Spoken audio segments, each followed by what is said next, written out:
director and teacher at a kindergarten, C&K Kindergarten in Ashgrove. I was very surprised to be asked to speak here, and the fact that I don't have a presentation for the board probably speaks volumes about where I stand.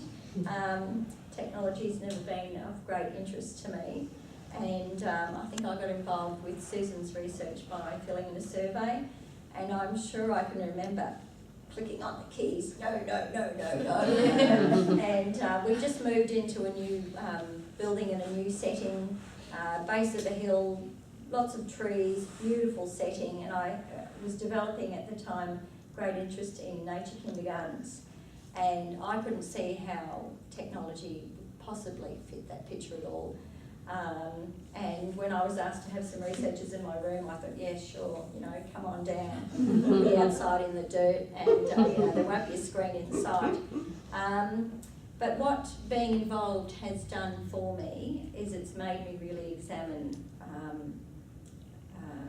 myself, my practices, my beliefs, what they're based on, and also have a much closer look at what the children and families are saying and doing when they're with me.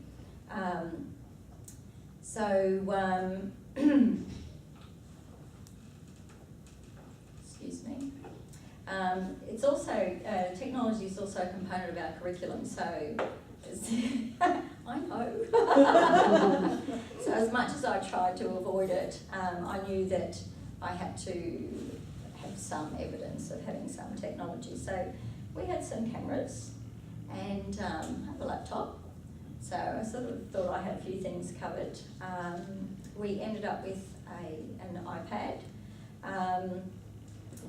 But one of my early choices was I had to decide whether or not I was going to have an interactive whiteboard or a data projector, and I opted for the data projector. It was ceiling mounted because I didn't have a lot of floor space.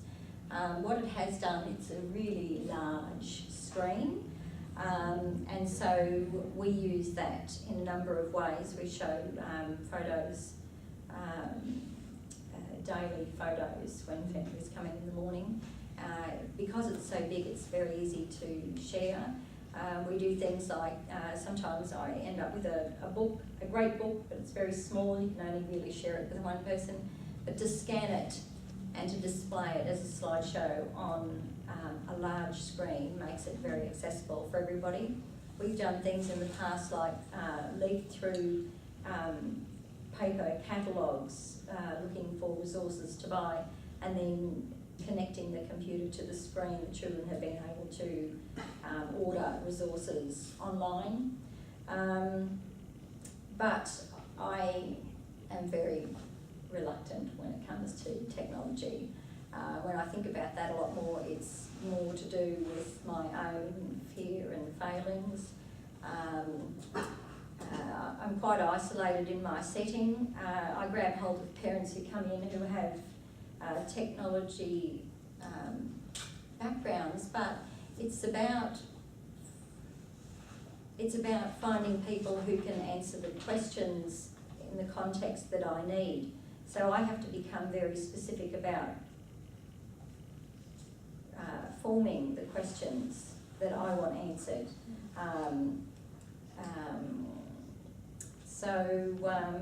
What else can I say? I also work between a PC in the office and a Mac in the classroom. I like to consider myself bilingual. But what it has done is, because my husband used to say, I'd go home and ask him questions and he'd say, no, you just have to become really familiar with one operating system and get to know it well. But what I find working between the two different systems is that once I understand the concept of what I need to know, it's easier for me to find the pathway to that. I do have fears of devices being dropped. Obviously it's going to be me that does it. I have a great fear of the delete button, not from me using it, but from things being, handing over control to the children, and because we have limited devices and not having things backed up that they've got access to. I have a lot of, there's a lot of frustration about technology that doesn't work. The time, you know, it's got to be immediate. Everybody expects everything immediately now. I also discovered with some question with Susan that whilst I'm okay, in fact I expect children to fail as they're learning something new. I don't allow myself those own, that, you know, that own, like, blah, blah, blah. I want to get it right the first time. And it's not because I don't want to look like I don't know what I'm doing.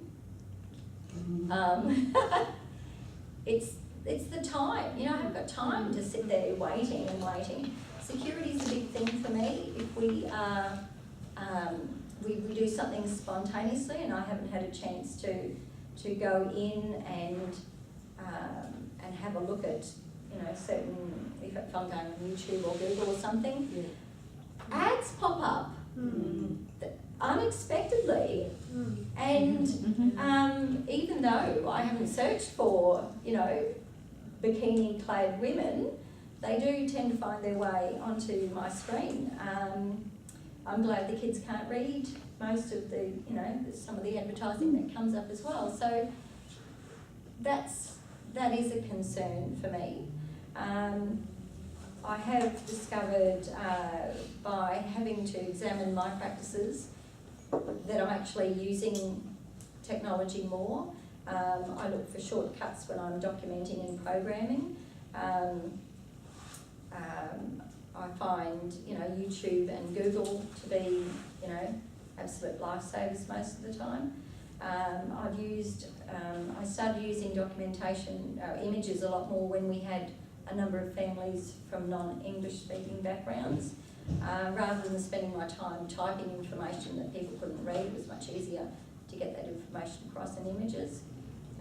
Children who come in with no English, to YouTube somebody speaking in their language, you know, the look on their face when they actually hear someone who's making some sense is just wonderful. You know, I visited Reggio Emilia a few years ago, and they use a lot of technology in the presentation of the work that they were using. There are schools like Bold Park Community School in Western Australia that has a great way of combining technology and children in nature. But I was reminded when I was thinking about this about 20 years ago when I was training, I was leading some parent discussion groups, and I picked a topic of discussing television, and exactly the same conversation happened. It was about content, what children should be watching, and it was about the time that they should spend watching. However, I think the difference between television and technology is that television was so much more passive, whereas the technology tends to be a lot more interactive with children. They're making choices, you know, it promotes a lot more social interaction. I wonder also, the topic of parenting came up. I wonder if we've created a niche market and that these mobile devices are simply filling a gap that we as adults have created for children. We want children to be seen and not heard. So when something comes along that actually allows that to happen and we give it to them and it works, and then suddenly children stop listening to us, and then we blame the device, not the social circumstances that we have created that allow these devices to work so well. We have children who use limited time with iPads or cameras. They spend a lot of time outside, a lot of movement just being outside. But in their play, they're also discussing the technology that they use outside. I have some great images of some boys reclining on some boulders around a central rock where some little guy was sliding a disc into the side of the boulder, and there was a group of 3 boys sitting around with their little rock hand controllers playing a game in a social, I've got a fabulous photo. And I just couldn't believe it.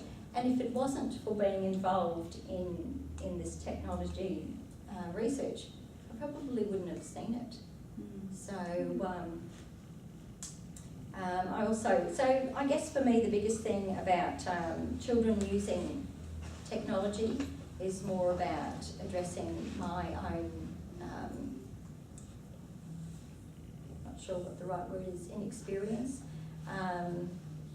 I can't support children using it until my knowledge is greater. So I think professional development, I watch what experts do and it all looks so easy, but when it comes to implementing it in the classroom, when you're on your own and you're not really sure what you're doing, I think, you need to have a lot of experience, using things, because everything's got to be so immediate these days. So mind you, I know children don't mind waiting if they're watching something load. It's the greatest, practice for patience that I've seen in a long time. So I suppose for myself, I see learning about technology as an investment. I watched a show on TV a while ago, and it talked about, life in Victorian or Edwardian times and everything. It talked about when gas came into homes, when electricity came into homes. People were dying left, right and centre because, there were no safety devices. But we wouldn't do without electricity in our homes now. I think, what's going to happen in the future is going to be very much based around technology, so I can't avoid it any longer. And success builds on success too. The more I find shortcuts to the things I want to do, the more excited I get about learning, new things. So I'm investing time, which sometimes produces results and sometimes doesn't. And it's inevitable, I think, that some skills that we've had in the past we will lose in the future, and I don't actually see that as a bad thing. I mean, that's happened in the course of human evolution anyway. I don't know how to rub 2 sticks together to make a fire, but I can turn an oven or a stove on. So I don't think that we need to cling to skills from the past to ensure that we have a good future. So I'm very excited to be learning more about this.